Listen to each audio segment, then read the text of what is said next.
So, Dad, we just want to acknowledge our sponsor, Spreads.ca, First Nations own online casino and sportsbook. It's tailored to Canadians. Sign up now and enter the promo GRAPES, and they'll match your deposit up to $500. You get 15 spins on the big wheel, and your first sports bet, they'll give you $25 for a first sports bet. So I think you can bet on the juniors. So I'll have to see. Sure, and so speaking of Team Canada, I would like to the coach for and what was his name, Tim? You've got it right. Andre Tournay. And he coached the Ottawa 67s, and he saw Shane Wright. I'm not getting on that thing again. But I just can't understand anybody that's seen Shane Wright play. Because believe me when I tell you, folks, about 3 or 4 years from now, because he won't be around. I know the league is a 19-year-old. I know that the team is for 19-year-olds. But this guy's an exceptional. And he won't be around 19. No, he won't. He'll be in the National League. Yeah, and the other thing too with Canada, I mean, not making excuses for him, but the number one pick, Lafreniere, is not going to be there. Yeah. And then I was watching a Bob McKenzie, who I do listen to. I think he knows what he's talking about. He does. He said the number one guy this year it's ranked in the NHL draft is a guy named Powers. And remember we used to see him play. He played for the Reps. He was a big guy, big defenseman. Yeah. And he's not. He couldn't make it for some reason because of school or something like that. I don't understand that. I mean, if guy is good enough, I don't care. No, he didn't even. No, he said he couldn't come. Like he plays in the NCAA, and the Michigan wouldn't let him go, and all that. Yeah. So they really could have had how good their team is, the powerhouse time. They could have had a thing, But I look at their division, if you want to call it division or group. So they have Canada, Finland, which Finns are always tough. Finns are always good. Slovaks and Germany. And then you look at the other one, it's Russia, Sweden, US, and Czechs. Yeah. But that's any one of those teams could get knocked out. Yeah. Well, Team Canada, I get so nervous watching them. And it's the one thing I really get nervous because, again, I won't get into Shane Wright again, but anyhow, though, you people in Kingston, you get to watch him because he won't be around. He won't pay for he'll be in the National Hockey League. Yeah, well, and they named captain was Kirby Doc. Yep. He's from St. Albert, Alberta, and played for the Blades, and was the 3rd pick overall for the Hawks. And looks like they're going to be leaning on him to be the big. Well, he's supposed to be the leader. When you're the captain, you got to be the leader, and when you're the captain. I was the captain one year, and we won the call. When we were in Quebec, I remember I was let's see, it was Quebec. We were again. I remember Jim Morrison. He said, "I'm so sick of shaking your hand." He was in Baltimore the year before. But that's when captains were really voted for. There was a big difference between the captains in your day and the captains now. Well, the team voted. Yeah, the team, which is a big. What now? Who picks the captain of the team? Well, they picked. No, I'm not getting into that again. But they picked the captain. The team. I remember Joe Crozier, and I was, and you have to have ballots. They had ballots and everything. So you wrote on the name I mean, Brian Hextall and Teddy Taylor were in the running too. And so I was like 17 out of 20 or something like that. They wanted me as captain because they knew I was always in trouble with Joe Crozier. And you would stick up for that. Well, anyhow, whatever. And so they voted for me, but he didn't want me. Joe Crozier didn't want me. So he'd go in the back and He come out, and I remember he says, and get that captaincy straightened out. And he threw all the ballots in the box that I won. So now it's kind of like the U.S. election. Yeah, well, we won't go into that again. I gotta stop watching Fox. I get too upset. But so they voted now. Now they saw that he didn't. They really didn't want you. He didn't want me. So they drew cherries on it and. Cherry's your captain, and he threw the things. And so after it's okay. Everybody, and I remember when we go someplace, and we get on the bus all the time, and he'd say, All right, everybody in their rooms by 11 o'clock. Don't forget, we got a big game tomorrow night, all that stuff. And Cherry, I want to see you in my suite. Somebody had done something wrong, and he blamed me and everything. But Joe Crozier's a good coach. And speaking of Joe Crozier, and we'll get into the NHL stuff in a couple of minutes, but I remember you and I, Cindy, have always talked about on a Christmas Eve, Dad got into a big fight and thing, and I was trying to find the article on that, but I didn't find that fight. But the one that we also remember was the one where you fought Brian Bugsy Watson, Bugsy. And you were in Rochester. He was in Quebec, and so I was looking through the Democrat and Chronicle archives, and the headlines were Cherry fine $175 for brawl. Yeah, it was just $75. $175. That's a lot of money then. I looked at it. Especially when you're making how much a year? Yeah, I know, but I hate to tell you. The club paid it. Yeah. So you want me to read? So I'll read it. You want me to read what the article Yeah, about go ahead. that? So this is the article by Hans Tanner, and it goes, a haymaker such as Amherst Don Cherry landed on Quebec's Brian Watson here Sunday night would have won a good buck for any professional boxer, but it cost Cherry $175 to toss the bomb that blew what had just been a routine hockey game into total conflict. American Hockey League President Jack Riley reviewed 2 television films of the third period brawl. Jack Button, he was the assistant general manager. I remember now, and he's with the what's the guy's name? Craig Button. Craig Button. Yeah, that was his dad. And go ahead. I'm sorry. So he was he was Jack Riley's assistant. Oh. Yeah. And he goes, so go on. It goes, the third period brawl, and talked about Cherry and Watson yesterday before levying a $100 fine on the Rochester defenseman. No suspension was included, so Cherry will be available for the 4th game tonight in the best of 7 Calder Cup semi-playoffs finals where the Amherst have a 2-1 lead. And it goes, Amherst general manager Joe Crozier said ruling was very fair and indicated Cherry would see more action tonight than he had in recent weeks. In addition, Cherry was fined $100. Riley also fined goaltender Jerry Cheevers, and they always spelled Jerry Cheevers' name wrong. They always spelled it with a J. Jerry Cheevers for $50 for leaving the net and entering the fight, and accessing Quebec's Terry Gray $25 for leaving the bench and joining the altercation. I can't see Jerry Cheevers fighting. Wow, that's So it goes on. After viewing the films, talking with Don Cherry, Brian Watson, and referee Vern Buffy, there was no doubt in the mind that Cherry was the instigator of the fight in the penalty box, which spilled back onto the ice and could have resulted in serious trouble, Riley said. And he added Watson still had to pay $75 for his 10-minute game misconduct. The film showed Cherry threw down his gloves on the ice, skated to the penalty box without them, and stood fists clenched and sleeves rolled up, waiting for Watson to enter the penalty box. And I'll tell you the story. And this was on TV, folks, remember. So this, we'll do one more thing and then we'll go. But since no sticks were involved, a suspension is not called for, Riley said. I told both Cherry and Watson not to get into the idea about trying to use their hockey sticks on each other, and both said the same thing.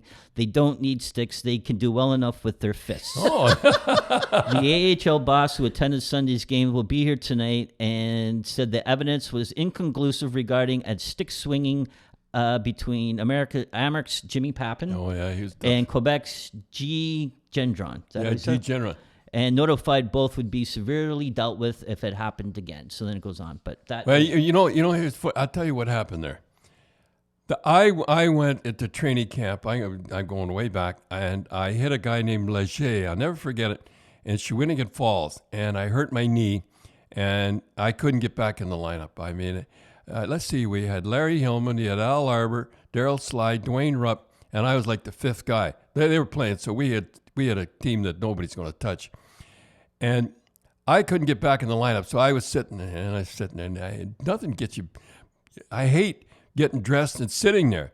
So with about 5 minutes to go, we were losing by a big 5-1 or something like that. And Bugsy Watson, Brian Watson, he was a pretty smart guy. He owned a restaurant after it. Yeah, he went to the NHL, played for Washington. Oh, he played for a long time in the NHL. I didn't. So anyhow, I knew when he put me on the ice after sitting there for the whole time, and Bugsy was really doing a real number on our forwards, knocking them down in front, and And you could. I mean, in those days, if you stood in front of the net, you had to be tough. Not now. I mean, everybody's. You stood in front of the net, you were going to get. Oh, you were, and the referees would let it go. So our guys were standing in front of the net, and Bugsy was knocking them down. So I went and stood in front of the net. What a fool I was, eh? Well, did Crozier put you up front? Yeah, I don't know. I'd forget. I don't know whether. No, he benched Al Arbor. Imagine benching Al Arbor. So as a defenseman, you just skated to the front of the net. I just skated up in front of their net, stood there, looking for trouble. Yeah, and sure enough, Bugsy cross-checked me, and that's when I started the whole thing. And Bugsy, he was a pretty tough guy. He could throw him pretty good, but I was one of those guys that could sucker pretty good, and I didn't give him a chance, and the whole deal. So I thought, well, I'm not playing. I might as well get thrown out of the game. So and I remember and believe it or not, folks, this is hard to believe, but they had two policemen, and were they big policemen, two big French policemen. They were really big. So they didn't expect us. Yeah, excuse me, just to interrupt you, that people, again, remember, you guys were in the same penalty box. Yeah, like we'd sit at one end and the other, and the police would be between us and all that stuff, right? And as he stepped up, I was in the penalty box waiting for him, and I stepped in between the two policemen, and I corked them pretty good. Boy, were those policemen mad. Boy, you should have heard them in French. And they grabbed my arm, and I couldn't, and more I struggled, and, nothing happened. And I remember Guy Genron, he used to have white tape on a stick, eh? And I saw him on one side, and now I know what he's going to do. He's going around the outside. He keeps his eye on me. He went around to the other side. I know, and the police won't let me go, but I know that he's going to hit me over the head, and he hit me right over the head with a stick. Yeah, so that's actually, I should have been really, really, and I remember Jack Riley saying, the reason that he didn't suspend me in the whole deal is that Genron hit me over the head with a stick. Well, then I guess Jimmy Pappen went after him with a stick. Yeah, and then Jimmy went after him. He saw him hit me, and Jimmy Pappen. He had no problem using a stick. Oh, he did. Jimmy Pappen. Jimmy, he was a good hockey player. I watched those old films back in the 60s and that. He's the one guy, him and Timmy Horton, but Pappen could play in today's game easy, and he was big and tough. And I must tell this. Can I tell you one story? When I was with Hockey Night in Canada, we were at the morning skate. And there was a guy that looked just like me. I wish I can't remember his name. And Ron was sitting with Pappen, who was a scout for the Chicago. No, it would be Chicago, and a couple of other floaters and everything up there with Chicago. So I holler up to Ron. I said, "No, they're with St. Louis. They're back and forth. They're in the playoffs against St. Louis. They're in the playoffs against St. Louis." So I said, that guy looks like me when I played. And Ron says, oh, gee, it was a deciding game. And I said, oh, well, we'll get it. We won't put the camera on him this game. We'll put him on the next game. So that means Chicago's going to lose that night. Yeah. So it just spread like wildfire. And, the guy with Hockey Night in Canada said that. So now we're waiting for a cab after the game up in front of the Chicago, and he come out and Pappen says, "Oh, I hear you. We're going to lose." No, I didn't mean it. I did think they were going to lose. So now I'm mad too. As you don't think you're going to win tonight, do you? Yeah, no wonder. Well, we got a lot. You could tell a lot of stories about Jimmy Pappen. Oh, I could tell you. I remember one time I went to his house, and his little girl. Something happened. His little girl wanted a piece of cake. I mean, she was only about 3 or 4, a little daughter. And he said, and he was the cruelest guy in the world. He really was the cruelest guy. He used to, and Jimmy Pappen, and he says, would you like a little piece of cake? She says, yes, Dad. He said, no. I remember he was the guy that used to do all the betting all the time on the horses and everything all the time. And so he went around the whole team, and he said, like this could be a $15,000 claimer, $25,000 claimer. So he was saying what each player would be. Yeah, and he came to me, and I said, hey, Jimmy, you didn't mention me that he said, Well, Grapes, he's the only thing I got to say is, you know those horses that carry the gate out? Or that pull the gate out? And he was I should tell more stories about him. I'll tell you. But getting back to that brawl, didn't Joe Crozier? Oh, yeah. Gave you Joe Crozier gave me $100. Imagine, he paid the fine, give me $100. He knew I was in trouble. And I bought a beautiful thing. I remember it was a Scotch thing, eh? And bought me a little. I would have been probably 2 maybe. Yeah, 2 or 3. And I brought it home, and I give the rest of the money to the captain. What did you buy? An outfit for Tim. Like a little hat. Like a little jacket and hat. Oh, isn't Yeah, that and nice? You know that old picture with me with the little Scotch bonnet? Oh, that red plaid thing. Yeah, Oh, yeah. is that what you bought for Tim? Yeah, so I bought that. You're always Tim's favorite. He'd buy some for Tim. You always got birds and animals. Eh? I said Cindy always got birds. Yeah, you and always You did. buy clothes for Tim. Yeah. Well, he looked good.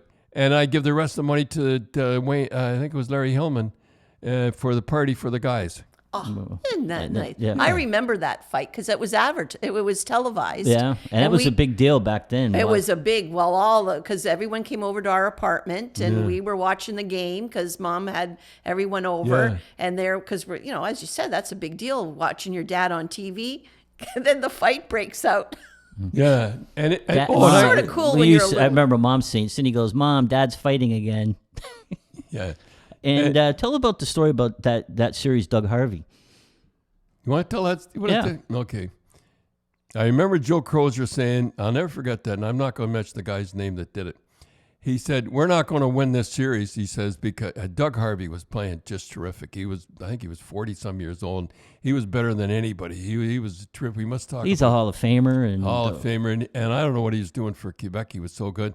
We're not winning anything. He said, with the way Harvey's playing, he's going to win this series and win the championship.